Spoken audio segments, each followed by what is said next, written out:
소망이 새롭게 피어나는 따스한 봄날입니다.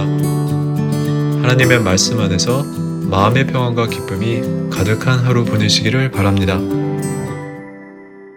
안녕하세요. 6월 9일 화요일 매일 말씀 묵상 시작하겠습니다. 오늘 함께 보실 말씀은 고린도전서 14장 11절에서 12절까지의 말씀입니다.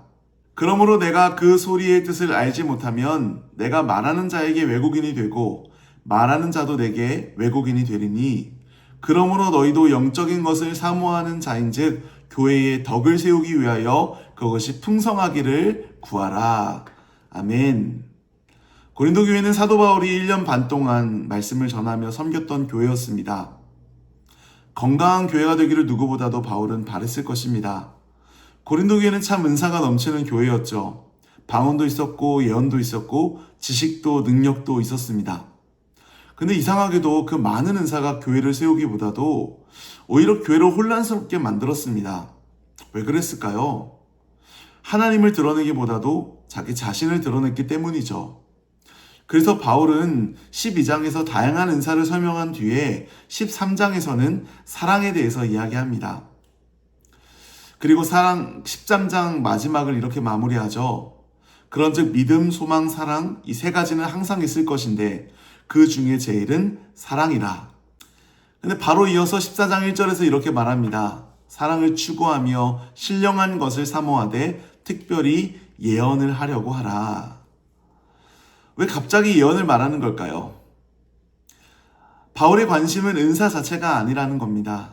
어떤 은사가 더 대단하고 특별하고 신령한가를 말하는 것이 아니죠. 바울의 관심은 그 은사가 정말 교회를 세우는가였습니다. 주의 말씀에 근거한 사랑은 언제나 공동체를 세웁니다. 그래서 바울은 사랑의 관점에서 은사를 다시 바라봐야 한다는 것입니다. 그리고 그 모든 은사는 결국 교회를 세워야 된다는 것이죠. 그리고 무엇보다도 방언과 예언을 비교하면서 무엇이 교회를 더욱 세우는가를 설명해주고 있습니다. 그렇다면 왜 바울은 방언보다 예언을 강조하는 걸까요? 여기서 말하는 예언은 도대체 무엇일까요? 많은 분들이 예언이다라고 하면은 미래를 맞추거나 특별한 계시를 받는 것을 떠올리기도 합니다. 물론 성경에도 그런 예언들이 있습니다. 하지만 고린도전서 14장에서 바울이 강조하는 예언의 핵심은 미래를 말하는 능력이 아닙니다. 여기서 바울이 말하고자 하는 예언은 이렇게 정의할 수 있습니다. 하나님께서 주시는 말씀을 성령의 인도하심 가운데 사람들에게 전하여서 교회를 세우는 것입니다.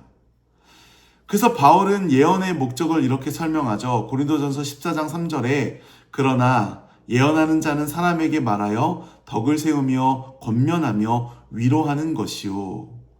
예언은 사람을 무너뜨리는 말이 아니라 세우는 말입니다.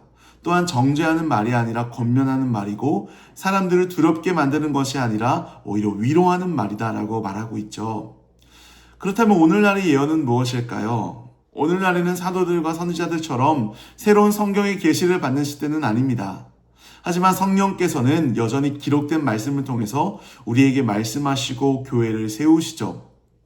그래서 어떤 학자들은 오늘날의 예언을 설교와 매우 가까운 것으로 설명하기도 합니다. 물론 설교와 여기서 말하는 예언을 완전히 같은 것으로 보기는 어렵습니다. 더 정확하게 말하자면요. 성령께서 이미 주신 말씀을 여러 특정한 상황에 맞게 깨닫게 하시고 적용하게 하시는, 그래서 교회를 세우시는 사역이다라고 말할 수 있습니다. 그래서 설교 중에도 개인적으로 성경을 읽는 중에도 일상의 대화 속에서도 하나님께서 어떤 사람에게 꼭 필요한 말씀을 주셔서 하나님께서 우리에게 꼭 필요한 말씀을 주셔서 우리의 영혼을 세우실 수 있다는 겁니다. 이것을 사모하라는 것이고 이러한 예언을 하라는 것입니다. 예언은 바로 설교를 듣는 중에 말씀을 보는 중에 나를 깨닫게 하시는 말씀이다라는 겁니다. 나를 세워가고 또한 누군가를 세워가는 그러한 예언들을 많이 하라는 것이죠. 낙심한 성도들에게 하나님의 말씀을 전해서 다시 이렇게 세우는 것, 그리고 죄 가운데 있는 성도들을 말씀으로 회개로 이끄는 것, 두려움 가운데 있는 이들에게 하나님의 말씀을 통해 위로하고 그들을 다시금 하나님의 사람으로 세워가는 것이 바로 바울이 말하는 예언의 핵심입니다. 그래서 바울은 예언의 결과를 세 가지로 설명합니다. 첫 번째, 덕을 세웁니다. 사람의 믿음을 무너뜨리지 않고 오히려 성장하게 하죠. 교회를 건강하게 한다는 것이죠. 두 번째는 예언은 권면이 있습니다. 흔들리고 방향을 좀처럼 잡지 못하는 이들을 하나님의 말씀으로 다시금 하나님께 시선을 고정하게 하는 거죠. 하나님을 신뢰하도록 격려해 주는 겁니다. 세 번째로 예언에는 위로가 있습니다. 상처 입은 사람을 품어주고 하나님의 평안이 임하게 하는 거죠. 그래서 참된 예언은 하나님께 더 가까이 나아가게 만듭니다. 생각해보면 이 세 가지를 가장 완벽하게 행하신 분이 바로 우리 주님이시죠. 예수님은 무너진 자를 세우셨고 말씀으로 권면하셨고 상한 마음을 위로하셨습니다. 무엇보다도 친히 십자가에 달리심으로 중보자로서 화해자로서 우리와 하나님과의 관계를 회복시키셨습니다. 그러므로 오늘날 우리가 사모해야 될 것은 신비한 체험이나 본질에서 벗어난 무엇인가가 아니라 예수 그리스도의 마음이죠. 그 마음을 품고 그 사랑을 본받아서 하나님의 말씀으로 나를 세워가고 또한 누군가를 세워가고 또한 교회 공동체로 세워가는 그러한 말씀으로 격려하는 것인 줄 믿습니다. 그런 말씀의 예언들이 우리 공동체 가운데 넘쳐나기를 간절히 소망합니다. 이어서 바울은 방언에 대해 집중적으로 설명합니다. 5절 말씀에 나는 너희가 다 방언 말하기를 원하나 특별히 예언하기를 원하노라. 만일 방언을 말하는 자가 통역하여 교회에 덕을 세우지 아니하면 예언하는 자만 못하니라. 바울은 방언 자체를 부정하지 않습니다. 오히려 너희가 다 방언 말하기를 원한다라고 말하죠. 그러나 방언이 교회 안에서 사용될 때는 반드시 통역이 필요하다라고 말합니다. 왜냐하면 교회에 덕을 세워야 하기 때문입니다. 방언은 본질적으로 알아들을 수 없는 언어이죠. 그렇기 때문에 통역이 없다면 듣는 사람들은 그 내용을 이해할 수 없습니다. 더 나아가 방언 기도는 성령이 하시는 기도가 아니라 기도하는 사람이 영으로 하는 기도입니다. 그래서 방언 자체가 성령께서 우리에게 말씀하시는 그 계시적인 내용이 아니죠. 그리고 영으로 기도한다는 말은 이해할 수 없는 신비로운 현상이라는 거지 특별히 더 방언하는 사람이 더 신령하거나 더 거룩하다라는 의미도 아닙니다. 우리가 이해할 수 있는 언어로 기도하든 이해할 수 없는 방언으로 기도하든 중요한 것은 하나님께 기도한다라는 것이죠. 하나님께서는 우리의 언어보다 우리의 마음을 보시는 분이십니다. 7절부터 12절까지는 바울은 방언을 설명하면서 악기와 나팔을 비유로 사용하며 설명하고 있습니다. 아마 고린도 교회 안에는 자신의 방언을 과시하거나 자랑하는 사람들이 많았던 것 같습니다. 바울은 이렇게 이해하는 거죠. 아무리 큰 소리가 있더라고 할지라도, 아무리 아름다울지라도 그 소리가 무엇을 뜻하는지를 분명하게 드러내주지 못한다면 그 의미를 사람들이 제대로 알 수 없다는 것입니다. 알아들을 수 없는 방언이 많아지게 된다 보면 결국 교회는 소통의 부재를 경험하게 되고 혼란과 분열이 생길 수도 있다는 것입니다. 물론 방언은 개인에게 깊은 기도의 유익을 줄 수 있지만 공동체 안에서는 다른 사람들을 세우는 방향으로 사용되어야 하는 줄을 믿습니다. 바울이 계속해서 강조하는 것은 은사의 크기가 아니라 은사의 목적입니다. 그렇다면 우리가 정말 관심을 가져야 하는 것은 무엇일까요? 그것은 은사 자체가 아니라 은사를 주신 하나님의 마음입니다. 하나님의 관심은 언제나 교회를 세우는 데 있습니다. 한 영혼을 세우는 데 있습니다. 언제나 예수 그리스도를 높이는 데 있습니다. 은사도 직분도 재능도 그리스도를 더욱 선명하게 바라보게 하고 더욱 사랑하게 하고 더 갈망하게 하는 데 있다라는 것입니다. 사랑하는 성도 여러분, 하나님께서 우리에게 주신 은사는 참으로 많습니다. 그것이 방언이든 그것이 무엇이든 간에 하나님께서 우리에게 주신 귀한 선물이죠. 우리 자신의 은사는 결국 보잘것없는 것이 아닙니다.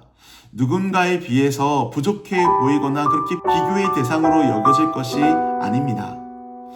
오늘 우리는 말씀 앞에 질문해 봐야 됩니다. 오늘 나는 하나님이 주신 은사로 누군가를 또는 교회를 세우고 있는가? 하나님이 나에게 주신 은사로 우리 교회를 세워가는 저와 여러분 되기를 간절히 소망합니다. 결국 우리의 궁극적인 관심은 바로 예수 그리스도를 우리 자신에게, 또한 이 교회 가운데, 또한 이 세상 가운데 전하는 데 있습니다. 그리스도의 사랑에 매여서 내게 주신 은사로 누군가를 섬김을 통해서 주님을 드러내고, 그것으로 아름다운 교회를, 주님의 몸된 교회를 아름답게 세워가는 저와 여러분 되시기를 간절히 축원합니다. 기도하겠습니다.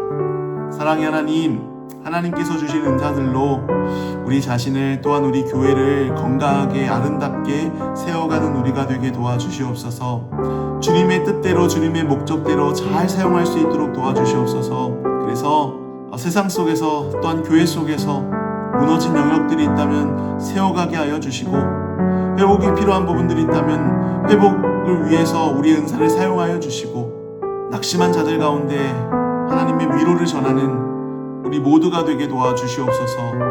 감사드리며 살아계신 예수님의 이름으로 기도하옵나이다.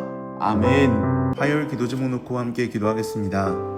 담임 목사 외 교육자들의 가정과 사역을 위해 기도해 주시길 바랍니다. 소명감과 사명감으로 말씀을 준비하고 맡겨진 사역을 잘 감당하도록 가정과 자녀들을 지켜주시기를 기도해 주시기 바랍니다. 화요 중보기도 모임을 위해서 기도하실 때 교회의 영적 동력이 되어 부흥의 초석이 되는 모임이 되도록, 또한 참여자들의 성결함과 기도의 은혜를 주시기를 함께 기도해 주시길 바랍니다. 새 성전 리모델링과 현 건물 매각이 하나님의 계획 안에서 순적히 이루어지며 이 일에 온 성도가 기도로 한마음이 되도록 기도해 주시고, IT에서 사역하시는 박동환 선교사님, 우즈벡에서 사역하시는 강세례교의 선교사님, 카자흐스탄에 사역하시는 김선종 선교사님을 위해서 그 모든 선교사역 가운데 하나님께서 크신 은혜로 함께 해달라고 함께 기도하시겠습니다.